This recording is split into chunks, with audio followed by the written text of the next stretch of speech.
शास्ते अध्याय 9. यरुब्बालाचा मुलगा अबिमलेख शखेम येथे आपल्या आईच्या भाऊबंधांकडे जाऊन त्यांना व आपल्या आजोळच्या सर्व माणसांना म्हणाला, शखेमाच्या सर्व प्रमुख नागरिकांना विचारा की यरुब्बालाच्या 70 मुलांनी तुमच्यावर अधिकार गाजवावा की एकानेच गाजवावा, ह्यापैकी तुम्हाला कोणते इष्ट आहे? पण लक्षात ठेवा की मी तुमच्या हाडामासांचा आहे. तेव्हा त्याच्या आईच्या भाऊबंधांनी त्याच्या बाजूने बोलून त्याचे हे म्हणणे शखेमाच्या सर्व प्रमुख नागरिकांच्या कानावर घातले. अबिमलेख हा आपला बांधव आहे असा विचार करून त्याचे मन त्याच्याकडे वळले. त्यांनी अबिमलेखाला बाल बरीतच्या घरातून 70 रुपये दिले. ह्या पैशांनी त्याने रिकामटेकड्या व बेदरकार लोकांना पदरी ठेवले व ते त्याच्याबरोबर चालावयाला लागले. मग त्याने अफरा येथे आपल्या बापाच्या घरी जाऊन आपले भाऊ म्हणजे यरुब्बालाचे 70 मुलगे यांची एकाच खडकावर कत्तल केली. तरी यरुब्बालाचा सर्वात धाकटा मुलगा योथाम हा वाचला, कारण तो लपून राहिला होता. तेव्हा शखेमातील सर्व प्रमुख नागरिक आणि बेथ मिल्लो येथील सर्व लोक एकत्र झाले व त्यांनी शखेमाच्या स्तंभाजवळील मोठ्या वृक्षापाशी अबिमलेखाला राजा केले. हे वर्तमान ऐकून योथाम हा गरिज्जीम डोंगराच्या शिखरावर गेला व उभा राहून मोठ्याने म्हणाला, शखेमकरांनो, माझे ऐका, म्हणजे देव तुमचे ऐकेल. एकदा झाडे कोणाला तरी अभिषेक करून आपणावर राजा नेमावे म्हणून निघाली. ती जैतुनाकडे जाऊन म्हणाली, तू आमच्यावर राज्य कर.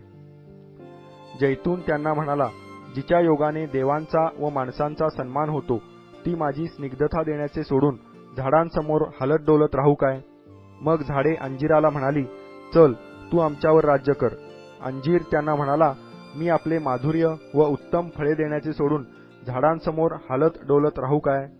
मग झाडे द्राक्षवेलीकडे जाऊन म्हणाली, चल, तू आमच्यावर राज्य कर. द्राक्षवेली म्हणाली, देवांना व मानवांना संतुष्ट करणारा माझा रस देण्याचे सोडून मी झाडांसमोर हलत डोलत राहू काय? तेव्हा ती सर्व झाडे काटेरी झुडपाला म्हणाली, चल, तू आमच्यावर राज्य कर. ते काटेरी झुडूप झाडांना म्हणाले, तुम्ही खरोखर मला अभिषेक करून आपणावर राजा नेमणार असला तर येऊन माझ्या छायेचा आश्रय घ्या, नाहीतर काटेरी झुडपातून अग्नी निघून तो लबानोनाचे गंधसरू भस्म करील. आता तुम्ही सात्विकतेने व सरळपणे अबिमलेखाला राजा केले आहे काय? आणि यरुब्बाल व त्याचे घराणे यांच्याशी तुम्ही भलेपणाने वागला आहात काय? त्याच्या उपकारांची योग्य फेड तुम्ही केली आहे काय? माझ्या बापाने तर तुमच्यासाठी युद्ध केले, आपला प्राण संकटात घातला आणि तुम्हाला मिद्यानाच्या हातून सोडविले. पण तुम्ही आज माझ्या बापाच्या घराण्यावर उठून त्याच्या 70 मुलांची एकाच खडकावर कत्तल केली आणि त्याच्या दासीचा मुलगा अबिमलेख हा तुमचा बांधव असल्यामुळे त्याला तुम्ही शखेमकरांचा राजा केले आहे.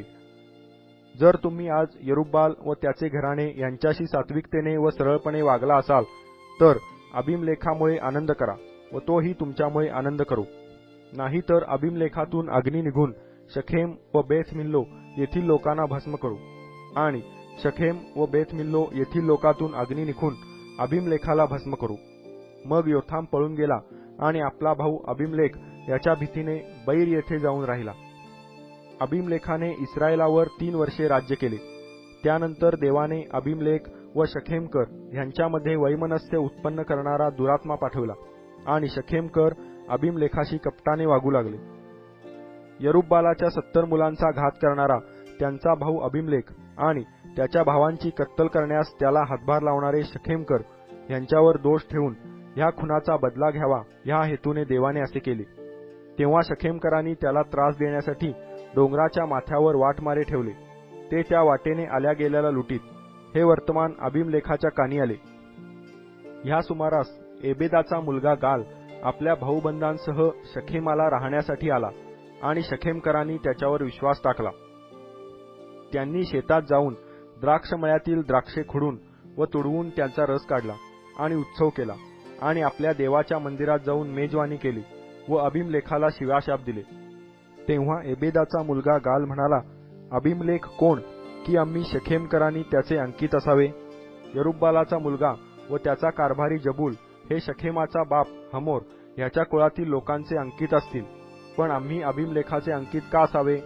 हे लोक माझ्या हुकमतीखाली आले तर किती बरे होईल, म्हणजे मी अबिमलेखाला पदच्युत करीन. मग तो अबिमलेखाला उद्देशून म्हणाला, आपल्या सैन्याची जमवाजमव कर, ये बाहेर. एबेदाचा मुलगा गाल ह्याचे हे शब्द ऐकून नगराधिपती जबूल याला फार राग आला. त्याने अरुमा येथे जासूस पाठवून अबीमेलेखाला कळवले की एबेदाचा मुलगा गाल व त्याचे भाऊबंद शखेमाला येऊन येथील नागरिकांना तुमच्या विरुद्ध चिथावित आहेत. म्हणून तुम्ही आपल्याबरोबरच्या लोकांसहित रात्री निघून या आणि बाहेर शेतात दबा धरून बसा. मग पहाटे सूर्योदय होताच नगरावर हल्ला चढवा. नंतर गाल व त्याच्याबरोबरचे सैन्य तुमच्याशी सामना करायला बाहेर पडेल तेव्हा परिस्थितीला अनुसरून योग्य दिसेल तसे करा. अबीमेलेक आपल्याबरोबरच्या सगळ्या लोकांसहित रात्री निघून 4 तुकड्या करून शखेमावर दबा धरून बसला. इकडे एबेदाचा मुलगा गाल बाहेर येऊन नगराच्या वेशीत उभा राहिला. तेव्हा अबीमेलेक व त्याच्याबरोबरचे लोक दबा धरून बसले होते. तेथून उठले. त्या लोकांना पाहून गाल जबूलास म्हणाला, डोंगर माथ्यावरून लोक उतरत आहेत पहा. जबूल त्याला म्हणाला, ती डोंगरांची सावली आहे, तुला ती माणसांसारखी दिसते. गाल पुन्हा म्हणाला, लोक मधल्या भागातून उतरून येत आहेत आणि एक तुकडी दैवज्ञांच्या ओक वृक्षाच्या वाटेने येत आहे. तेव्हा जबूल त्याला म्हणाला, ज्या तोंडाने अबीमेलेक कोण आहे आणि आम्ही त्याचे अंकित का व्हावे अशी तू बढाई मारत होतास, त्याचे आता काय झाले? ज्यांना तू तुच्छ लेखलेस तेच ना हे लोक? तर आता हो पुढे आणि लढ त्यांच्याशी. तेव्हा गाल शखेमकरांपुढे होऊन अबीमेलेखाशी लढला. अबीमेलेक त्याच्या पाठीस लागला. तेव्हा त्याने पळ काढला. नगराच्या वेशीत पोहोचेपर्यंत बरेच लोक घायाळ होऊन पडले.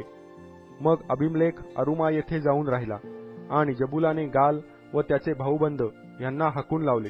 त्यांना शखेमात राहू दिले नाही. दुसऱ्या दिवशी लोक गावाबाहेर मैदानात येत असल्याची बातमी अबीमेलेखाला लागली. आपल्या लोकांच्या 3 तुकड्या करून तो शेतात दबा धरून बसला आणि लोक नगरातून बाहेर निघत आहेत असे पाहून त्याने त्यांच्यावर चाल करून त्यांचा संहार केला.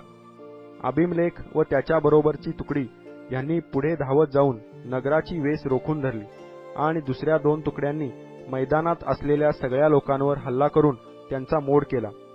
अबीमेलेक दिवसभर त्या नगराशी लढत होता. ते काबीज करून तेथल्या लोकांची त्याने कत्तल उडवली आणि ते नगर जमीनदोस्त करून त्यावर मीठ पेरले. हे ऐकून शखेमाच्या गढीत राहणारे सगळे लोक एल बरीथच्या मंदिराच्या तळघरात गेले. शखेमाच्या घडीतले सर्व लोक एकवट झाल्याची बातमी अबीमेलेखाला लागली. तेव्हा तो आपल्याबरोबरच्या लोकांसह सल्मोन डोंगरावर गेला आणि हातात कुऱ्हाड घेऊन त्याने झाडाची फांदी तोडली व ती उचलून आपल्या खांद्यावर घेतली. तो आपल्याबरोबरच्या लोकांना म्हणाला, मी जे करीताना तुम्ही पाहिले तेच तुम्हीही लवकर करा. तेव्हा सर्व लोक एक एक फांदी तोडून घेऊन अबीमेलेखाच्या मागे गेले आणि त्यांनी त्या फांद्या तळघराच्या तोंडाशी रचून पेटवून दिल्या. त्यामुळे शखेमाच्या घडीतले सुमारे 1000 स्त्री पुरुष मेले. मग अबीमेलेखाने तेबेसला वेढा देऊन ते हस्तगत केले. पण त्या नगराच्या आत एक मजबूत गढी होती. तिच्यात नगरातले सर्व स्त्री पुरुष पळून गेले आणि दरवाजा बंद करून घेऊन त्या गढीच्या धाब्यावर चढले. तेव्हा अबीमेलेखाने त्या गढीवर हल्ला चढवला व तिला आग लावण्यासाठी तिच्या दरवाजाच्या अगदी जवळ गेला. हे पाहून एका स्त्रीने जात्याची वरची तळी अबीमेलेखाच्या डोक्यात टाकून त्याचा कपाळ मोक्ष केला. तेव्हा त्याने घाईघाईने आपल्या शस्त्रवाहक तरुणाला बोलवून म्हटले, आपली तलवार उपसून मला छाटून टाक, नाहीतर एका बाईने ह्याला जीवे मारले असे लोक म्हणतील. त्या तरुणाने त्याला भोसकले आणि तो मरण पावला. अबीमेलेक मरण पावला हे पाहून इस्रायल लोक आपापल्या स्थळी गेले. अबीमेलेखाने आपल्या 70 भावांची कत्तल करून आपल्या बापाशी जे दुष्टवर्तन केले होते त्याबद्दल देवाने त्याचे अशा प्रकारे पारिपत्य केले. त्याप्रमाणेच शखेमकरांच्या सर्व दुष्टाईचे खापर देवाने त्याच्याच माथ्यावर फोडले आणि यरुब्बालाचा मुलगा योथाम ह्याने त्यांना दिलेला शाप खरा ठरला.